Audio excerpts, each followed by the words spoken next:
மகாபிரபு ஜெகத்குரு ஸ்ரீ ஸ்ரீ ராகவேந்திர சுவாமிகளை பற்றி நிறைய ஸ்லோகங்கள் நிறைய பேர் ஏற்றிருந்தாலும் கூட, பெரிய பெரிய கவிஞர்கள், பெரிய பெரிய ஆச்சாரியார்கள் நிறைய பேர் ஏற்றிருந்தால் கூட, குருராஜர் ஒரு ஸ்லோகத்திற்கு சாட்சி ஹயாஸ்வத்ரஹி என்று பிருந்தாவனத்திற்குள்ளிருந்து சொல்லி அந்த ஸ்லோகத்தை முடித்து வைத்தார். அதுதான் அப்பண்ணாச்சாரியார் அவர்கள் இயற்றிய குரு ஸ்தோத்திரம். நம்ம ஏற்கனவே பார்த்தோம், குருராஜர் அவர்கள் பிருந்தாவன பிரவேசம் செய்யவிருக்கிறார்.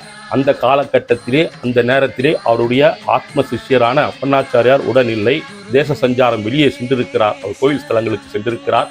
இந்த தகவல்கள் கேள்விப்பட்டு உடனடியாக நான் சென்று அவரை தரிசிக்க வேண்டும் என்ற உறுதியை ஏற்றுக்கொண்டு வேக வேகமாக வந்து கொண்டிருக்கிறார். அப்போது அந்த துங்கபத்ரா நதிக்கரையில் வெள்ள பிரவாகமாக ஓடிக்கொண்டிருக்கிறது. என்ன செய்யறதுன்னு இவருக்கு தெரியல. உடனடியாக அந்த ஆற்றில் குதித்து விடுகிறார். குதித்து அந்த நேரத்தில் அவர் இந்த ஸ்லோகத்தை ஏற்றுகிறார், குருஸ்தோத்திரத்தை ஏற்றுகிறார். அந்த தருணத்திலே அவரை அறியாமல் ஏதோ ஒரு கை அவரை பற்றி அந்த வெள்ளத்தை கூட பொருட்படுத்தாமல் அக்கரையிலே சென்று சேர்த்து விடுகிறது. அங்கிருந்து எழுந்து வேகமாக ஓடி வர்றாரு. ஓடி வரக்கூடிய நேரத்திலே பார்த்தா சுவாமிகள் அவர்கள் பிருந்தாவன பிரவேசம் முழுவதுமாக அடைந்திருக்கிறார். அந்த கல் மூடப்பட்டிருக்கிறது. அந்த இடத்திலே நின்று கண்ணீர் விட்டு கதறி அழுகிறார். சுவாமி, உங்களுடைய சிஷ்யனாக, உங்களது நிழலாக இருந்த நான் இந்த நேரத்தில் உங்களை பார்க்க முடியாத பாவியாகிவிட்டேனே, எனக்கு அந்த அனுகிரகம் கிடைக்கவில்லையே என்று அழுது கொண்டிருக்கிறார்.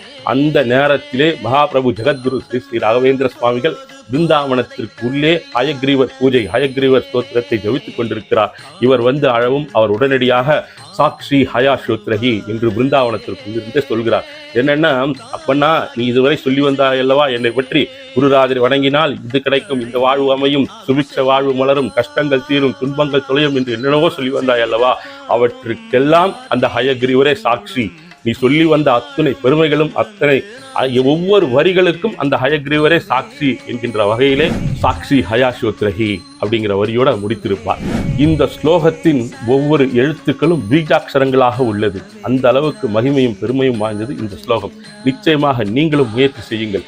இந்த ஸ்லோகத்தை நாம் தொடர்ந்து படிக்க படிக்க நம் வாழ்வில் இருக்கக்கூடிய இன்னல்கள் அனைத்தும் தீரும்.